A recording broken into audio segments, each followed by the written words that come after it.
പ്രിയപ്പെട്ട പ്രേക്ഷകരെ, എന്താ ഇപ്പോഴത്തെ സ്ഥിതി? നിയമസഭാ തെരഞ്ഞെടുപ്പിൽ CPM 8 നിലയിലല്ല 16 നിലയിലാണ് പൊട്ടിയത്.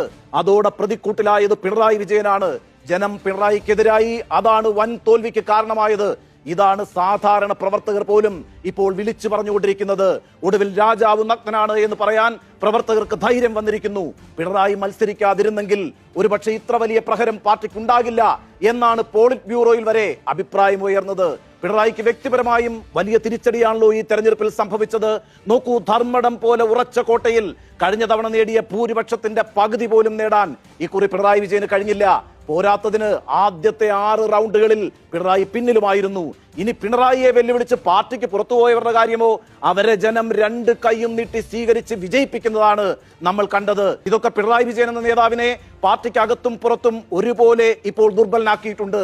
അതാണ് ബേബി പാർട്ടിയിൽ അനുഭവിക്കുന്ന ഏറ്റവും വലിയ ഒന്നാമത്തെ സ്വാതന്ത്ര്യം എന്ന് പറയുന്നത്. ഇനി രണ്ടാമത്തെ കാര്യം പറയാം. MA ബേബി നന്നേ ചെറുപ്പത്തിൽ തന്നെ CPMന്റെ നേതൃനിരയിലേക്ക് ഉയർന്നു വന്ന നേതാവാണ്.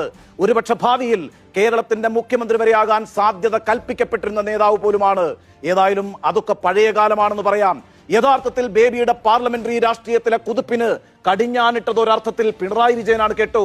LDF വിട്ട് കൊല്ലത്ത് UDFന്റെ സ്ഥാനാർത്ഥിയായി 2014 മത്സരിച്ചത് NK പ്രേമചന്ദ്രനായിരുന്നു.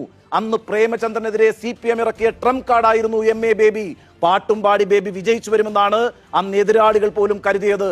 അന്ന് അതേ ജില്ലയിലെ കുണ്ട്ര മണ്ഡലത്തിൽ നിന്നുള്ള സിറ്റിംഗ് MLA ആയിരുന്നു ബേബി. എന്നിട്ട് എന്താ സംഭവിച്ചത്? പ്രേമചന്ദ്രൻ ബേബിയെ മലർത്തിയടിച്ചു. ആ പരാജയത്തിന് ഒറ്റ കാരണമേ ഉണ്ടായിരുന്നുള്ളൂ കേട്ടോ, പിണറായി വിജയന്റെ പരമാറി പ്രയോഗം. ഒരു തവണയല്ല, 2ഓ 3ഓ തവണ പിണറായി അത് ആവർത്തിച്ചു. ആ പ്രയോഗം ആവർത്തിക്കരുത് എന്ന് ബേബി വ്യക്തിപരമായി ആവശ്യപ്പെട്ടതായാണ് ഞാൻ മനസ്സിലാക്കുന്നത്. പക്ഷേ പിണറായി അത് ചെവിക്കൊണ്ടില്ല. അതോടെ ബേബിയുടെ കാര്യത്തിൽ ഒരു തീരുമാനമായി.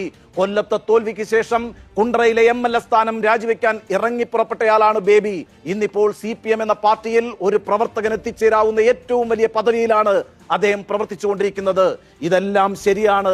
എന്നാൽ ഇന്നിപ്പോൾ ബേബിക്ക് 72 വയസ്സായി കേട്ടോ. അടുത്ത പാർട്ടി കോൺഗ്രസ് 2028 നടക്കുക. അപ്പോൾ പ്രായം 75 ആകും. സ്വാഭാവികമായും പാർട്ടി തീരുമാനമനുസരിച്ച് അത് വിരമിക്കേണ്ട പ്രായമാണ്. അതിന് നീട്ടിക്കൊടുക്കുമോ എന്നൊന്നും നമുക്കറിയില്ല. പക്ഷേ അതിനുള്ള സാധ്യത വളരെ കുറവാണ്. ഇനി അദ്ദേഹത്തിന് ലോക്സഭയിലേക്കോ നിയമസഭയിലേക്കോ മത്സരിക്കാനും കഴിയില്ല. രാജ്യസഭയുടെ കാര്യം ഇനി ആലോചിക്കുകയേ വേണ്ട. കേരളത്തിൽ നിന്ന് ഒരാളെ രാജ്യസഭയിലേക്ക് വിജയിപ്പിക്കണമെങ്കിൽ ഏറ്റവും കുറഞ്ഞത് 36 വോട്ടുകൾ വേണം. ഇടതുപക്ഷത്തിന് ആകെയുള്ളത് 35 സീറ്റുകളാണ്. അതായത് ഇനി ഈ പാർട്ടിയിൽ നിന്നും ബേബിക്കൊന്നും നേടാനില്ല എന്നർത്ഥം. അതാണ് ബേബി അനുഭവിക്കുന്ന ഏറ്റവും വലിയ രണ്ടാമത്തെ